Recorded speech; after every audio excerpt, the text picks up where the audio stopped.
नमस्कार, आदाब, सलाम।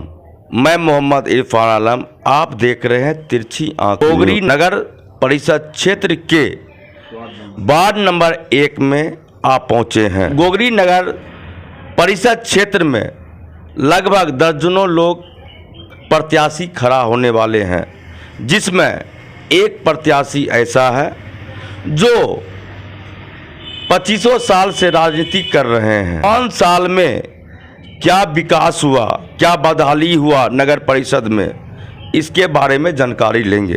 तिरछी आंख में आपका स्वागत है। सबसे पहले मैं इमरान साहब आपको बहुत बहुत धन्यवाद देता हूं कि आपने वस्तु स्थिति की जानकारी हमारे गोगरी नगर अनुमंडल परिषद क्षेत्र से जो आपने लेने का कार्य किया है। मैं इस विषय बिंदु पर नगर पार्षद की ओर से कुछ कह देना। अच्छा, आपका नाम क्या हो गया? मेरा नाम संजय कुमार उर्फ अनिल पोद्दार जी, जिला अध्यक्ष वेबसाइट प्रकोष्ठ खगड़िया रहा। प्रेजेंट टाइम में अभी मैं प्रदेश सचिव वेबसाइट प्रकोष्ठ बिहार पटना हूँ। आपका मन कैसे उभर गया कि हम नगर सभापति में क्या देखे किए? बदहाली था क्या, काम नहीं हुआ इसलिए खड़ा हुए कि एक शौक था आपका? इसके बारे में जानकारी दें। मैं देख रहा हूँ कि जितने भी चट्टे पट्टे आए वो सब एक ही कौम के लोग चारों तरफ ठेकेदारी किया, और वो गलत ढंग से किया है जो मेरे निगाह से बहुत ही समझिए परे है ना।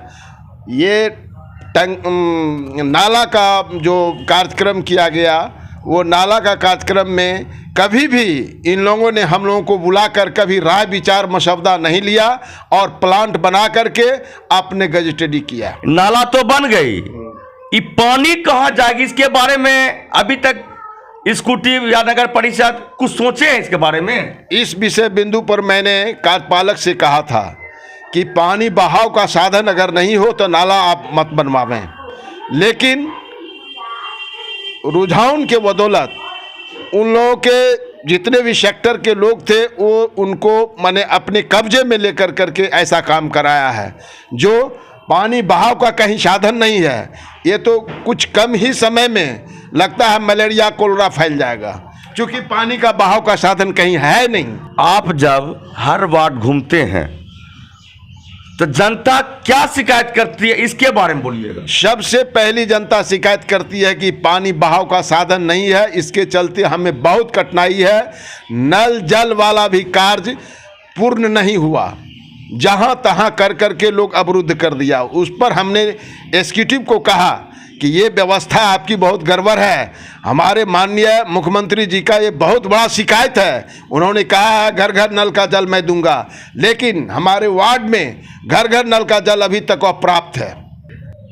आवास में सुन रहे हैं हम तो लगभग 2 महीना से गांव का मतलब नगर परिषद क्षेत्र का ये कर रहे हैं, तो शिकायत मिलता है कि आवासीय में 20,000, 25,000, 50,000 लिया। क्या सही बात है क्या? ऐसा हमको भी समझ में आ रहा है कि कुछ लोगों ने बताया है कि मांग होता है, मांग पैसे की होता है तब एलपीसी बनता है, मांग पैसे की होता है तब आवास आवंटन किया जाता है। उसको मकान बना हुआ है पक्के का, उस मकान बनने के बावजूद भी उनके साथ 50 का भी ट्रांजैक्शन की आवाज़ मुझे सुनने को मिला है। मगर एक शिकायत आज सुन रहे हैं कि नौकरी में रहते पर भी इंदिरा आवास अब किया गया। अगर आप जनता आपको जिता देती है, इस पर कार्रवाई कीजिएगा। बिल्कुल कार्रवाई करूंगा। मैं गरीबों का मसीहा हूं, मेरी संतानिक रही है मसीहा गरीबों का, और गरीबों का सदा पुजारन बना रहूंगा, ये मेरा वादा है। मगर जो ले लिया पैसा, इस पर कैसे कार्रवाई कीजिएगा? उस पर भी मैं कार्रवाई करूंगा, उसकी अथेंटिक को मैं देखूंगा, उसके परफेक्ट को मैं देखूंगा कि आखिर इसको किस बिंदु पर इसे दिया गया, और उसे मैं उजागर करूंगा। उसे मैं उजागर करूंगा।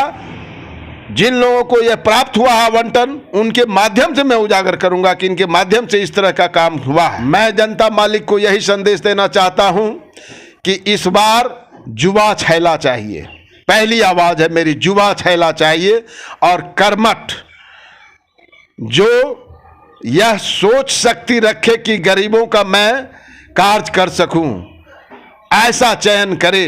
ये नर्क नाला के तरह नहीं चयन हो, अपने बाहुबल के बदौलत कार्य करे, वैसा चयन मैं नहीं चाहता हूं। फिलहाल नगर में हमारे यहाँ हटिया नहीं है, हटिया का बंदोबस्त हमारे कार्यालय से हुआ है। वो मैं जानना चाहता हूं कि किस आधार पर गोगरी हाट का डाक हुआ, लाखों में डाक हुई, पेपरबाजी हुआ। मैंने इसका विरोध किया था डीएम के मीटिंग में, पीस कमेटी में जब डीएम साहब आए हुए थे गोगरी, तो उस समय मैंने विरोध किया था। उस समय उन्होंने एसपी साहब से आरोप लगाया कि गोगरी हाट नहीं है, बंदोबस्त कर दिया गया है, इसलिए आप यहाँ कोई कर टैक्स नहीं वसूल